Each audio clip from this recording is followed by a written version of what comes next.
You ready? I'm ready. Okay. We're going to talk about the Capital Games trip coming up probably the day after you are seeing this video. So let's get right into it. We're going to do our classic Galactic War race. And the first topic we're going to talk about is the team you're running. Tell us really quick what team you're running, and we'll get right into it. I'm running a Zeta on Palpatine, no Zeta on Darth Vader, TIE Fighter pilot, Thrawn with a Zeta on his unique, and Short Trooper, just because I wanted to make an all-Empire team. All right, well, on that bombshell, we're going to talk more about Emperor Palpatine in a few seconds, but get us going. Let's start this Galactic War race. We'll have Empire versus Empire today, and we'll get going from there. 3, 2, 1, go!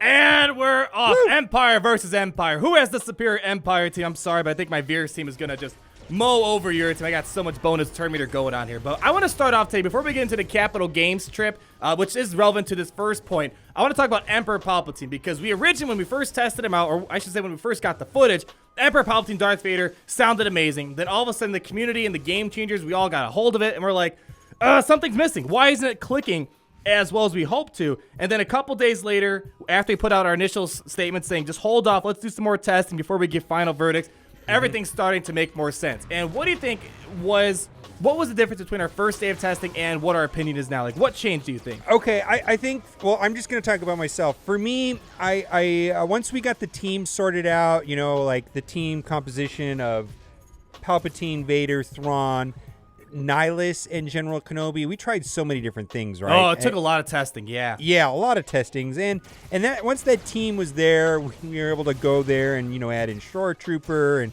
maybe try Imperial Probe Droid. And the thing that was very clear to me is that, okay, sure, so what? It can win on offense. How does it hold on defense? Right. And then what convinced me is that my Jedi training Rey is not holding on defense. Exactly. Now, they're both similar as far as defense right now. Very similar. And I think, yeah, at first it was like we were winning offensively, but the battles weren't as clear cut. And then we started doing more testing, and then Darth Nihilus was kind of the first team. We're like, all right, we think this is one of the best teams we've come across right now. And then we progressed, and then Imperial Probe Droid came up on the radar, and we absolutely love Probe Droid. He offers so much for Emperor Palpatine. And then we started playing around Short Trooper, Sith Trooper, but right now we're kind of on the page where Nihilus and Imperial Probe Droid are probably the two best characters to run in an Emperor Palpatine lineup, paired up with Palpatine, Vader, Thrawn, and unfortunately, General Kenobi. What can you do? I mean, Short Trooper is fun. You know, he does give turn meter to Empire, and he can heal, so I think it's a good guy to put against Night Sisters. But at the same time, you know, a simple shock or anything really, and he's just not doing anything at all. Yeah, that's the problem. I mean, Kenobi offers the retribution, the cleansing, the buff flipping, the critical hit immunity, the frequent taunts. It's like you want to get rid of him, but if you're getting rid of him because you just don't like him, you're missing out on so much potential that he has. And this kind of leads to our point with the Capital Games trip. It's already out of the bag that we have this brand new Sith raid coming. We have Traya, Nihilus, and Sion as the raid bosses. And usually, when we get invited to these trips, almost every single time, we revealed a brand new character. Hermit Yoda for territory battles. We did Chirrut and Base for the ship unveiling. Kenobi with the AAT raid. Thrawn at EA Play. We're thinking they're taking us out there to showcase some new character. What are your thoughts on that? You think this pattern's going to hold up? Yeah, and there's loads of theories, you know, and I've heard a lot of really good ones, specifically, you know, something, I mean, I think it's pretty obvious it's going to be something from the expanded universe from, you know, Knights of the Old Republic 2 or something like that, because, you know, they mentioned Traya and Sion, so it's going to be something related to that, and they were pretty explicit about it not being Revan, so it makes me wonder if it's, you know, something that is leading up to being a monster Revan event later. Oh, that'd be... I have a feeling. I mean, remember that when they first told us that it's okay to make this announcement that Revan's not coming this month. So that means it could happen in the future. Is he the raid reward? Is it like something where we got to get Sion, Traya, and Nihilus in order to get Revan? The way they word it, it sounds like that he's not off the table and that there's a good chance he's happening.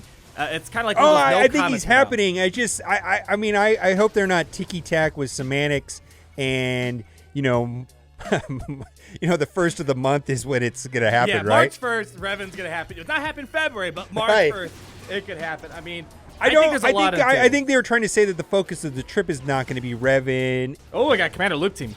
Yeah. This might slow me down. I got a CLS team. I think we're gonna take him off. Have him stop hitting CLS. I don't have to worry about that. I mean, I haven't had a real team like hold me up at all. Okay, now I gotta pull it off auto because the AI butchered this up. Yeah, lately at the last battle, I get a somewhat decent team to go up against, but the AI just kept hitting CLS. Yeah, okay, I'm watching your battle on my screen here. Yeah, you got a CLS team with Hera? What is going on? Why would anybody do that? Because there are crazy people out there.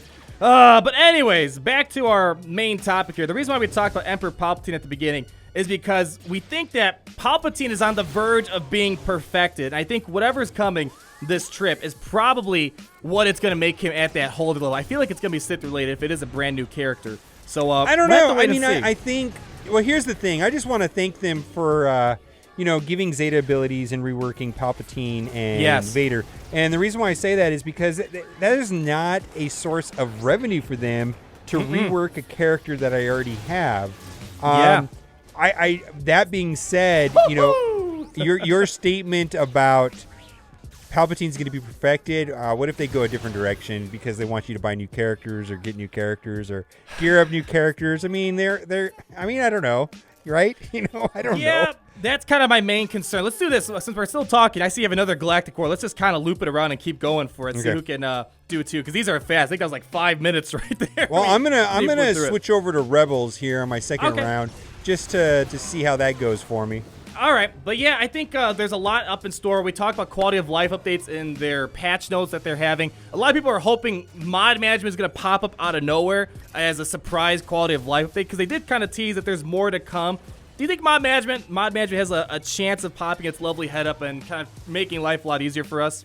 No, and this is why. I 100% know that they are aware of mod management problems. And if that was something they were going to introduce, I think they would be screaming about it right now. See, here's my opinion. I think they might not be proclaiming it right now because it'll get people really excited, but maybe it's so complicated that they don't want to announce it now because it might mysteriously take a couple more months to implement. Like the AAT raid. Remember they announced it in July? We didn't do the first AAT raid until I don't think it's a simple fix. I mean, I don't think so either. I think there's some simple things they could do, like a search feature or a filter, or but I think they want to do a bunch of things. I have a feeling that they're trying to tackle a monster project when they do this. Yeah, so I don't want them to rush mod management. If it doesn't happen this time, that's unfortunate. It is a bummer. I'm not going to sugarcoat it and say that I'm fine if it's not happening now. I wish it was happening right now. All the other stuff is nice. We get the Sim Galactic War. For videos, I think we'll still kind of just play through it. But for every day-to-day activities for the average person, simming your Galactic War is night and day. There are so many days. I got to still do my Galactic War, but now you can just sim it. And because once you pass a certain threshold, that's when the feature comes up. It's not like day one you have access to that. Right. But eventually, I don't even know how. I should check and see how many battles how many Galactic War battles I've done. Let me check real quick and see what I got. Let's see. I have completed 9,013 Galactic War battles. Yeah, it's been quite a long trip of Galactic War, and I think at this point, once you've completed 9,000, you understand how Galactic War works. You're not gaining any more fun benefit out of it. So that's kind of cool to see. And then aside from that, I think one thing we'll probably for sure see on this trip is the Sith raid. Now, we don't know how the Sith raid is going to work. They've been so tight-lipped about this. All they said is there's a Sith raid, and that's the end of the conversation. We don't know anything else beyond that. So do you think that's probably going to be part of our trip, too? Because a lot of people are asking. Oh, yeah. I'm sure that's going to be the majority of the trip. I mean, that was the case. We went up there for the Heroic AAT raid and got to see that. And I'm pretty sure that's what's going to be the focus of this event. I mean, I'm hoping for something other than that as well, frankly. Yeah. I hope it's a raid and character. I'm more interested in the character, to be honest, at this point, because everyone keeps talking about this dark side Kenobi counter of a tank like Darth Sion. People are hoping Darth Sion comes into the game as a reviving tank, kind of like Zombie or something like that, and that would be pretty amazing. Hopefully to a point where we can say, all right, time to take out Kenobi out of the mix. But we have to wait and see. I know we have or we're gonna run double tanks forever nowadays. Yeah, and Sion and Kenobi will be on every single team ever. I mean, I don't know if I'd completely be against that, 'cause I like Kenobi as a character. I just want another cool taunting tank that's just as good. I mean, worst case scenario that we run both tanks, but it'd be nice to at least have 2 tank options right Or there. what about somebody that steals taunts from some other character? So if there's, you know what I mean? Like if General Kenobi, like it steals the taunt from somebody else. I actually thought of something like this. Like, I was hoping for Emperor Palpatine's rework. They would have made, like, Let the Hate Flow, where he takes all of his debuffs on his side of the field and just forces them on the enemy at random. That'd be kind of cool if Cyan had that attribute where he takes all ally debuffs, puts them on the enemy, and takes all ally buffs and spread them across your team. I think that's a pretty cool mechanic.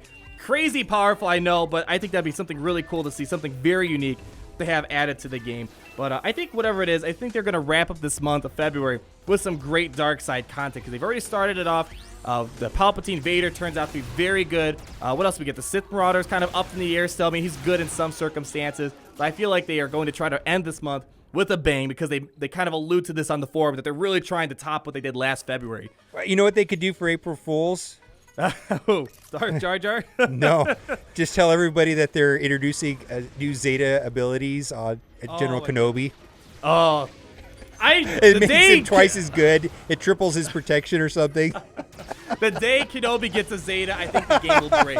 I'm not even kidding. I mean, he is such a good character without a Zeta. That's the other thing about him, is that he's viable, you know, at Just 5 Omegas. stars and no Zetas. 5 stars, Gear 11, no Zeta. He's a beautiful character. One of the, I think, the longest standing characters of all time. Over a year and a half of him just being used nonstop. He's an amazing character. And I think the reason why General Kenobi was made so good is, I think at the time when General Kenobi came out, that, you know, Wiggs, Lando, Wedge and Biggs was dominant, and it was almost scary, because they were just blowing people up like so quickly, and the damage output was so high, and you know, all the critical chance and everything like that. And I think Kenobi was made to soften that quite a bit. Yeah, and it just probably unintentionally became arena necessary for the next year and a half right there. He has so many great attributes, and I don't want them to nerf him. I think he's an excellent tank. And I think They've never nerfed nerfed a character, and I don't know if they will, because I think that would annoy a lot of people. Yeah. But I would think that, I mean, what is the option? I mean, if he continues to be like so awesome, and every team needs him, you know, there's not a way of bringing up other characters to make him less important. You know, I don't know. What would you suggest other than a nerf? I mean, it's kind of a weird thing to say. Well, and then the only other way that they could do a soft nerf on a character is, let's say they go to Gear 13 and General Kenobi doesn't get as much of a boost going to Gear 13 or going to level 90 as the rest of... I mean, that's a way of soft rebalancing all the heroes, is by having a level cap or a gear cap increase.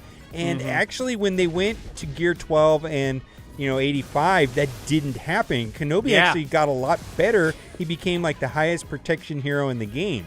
So I just got cleaned out. Yeah.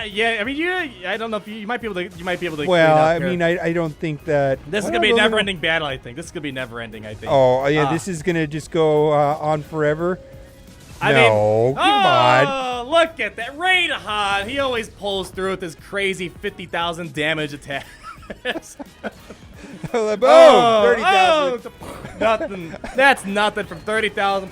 But I guess let's go ahead and wrap up this video. Just as a reminder, the trip is from February 21st to 23rd. This video is going to be up probably the Tuesday before we leave. So Wednesday to Friday is when all the fun stuff happens. And I don't suspect any videos in terms of what the event is all about won't be coming out until at least after that Friday. But we're going to try to make a bunch of videos when we're up there. I mean, we have to come home and do it. So I don't know. Just to be clear, we don't know what we're going to find out. And I know they're really, really, really excited, and there might be something we don't even have a clue about. I mean, it's I like it that kind of in the dark. That's going to be a lot of fun, guys. So make sure you stay tuned on YouTube, Twitter. We're going to keep you guys all updated on the fun stuff. And thank you guys so much for watching and liking and subscribing.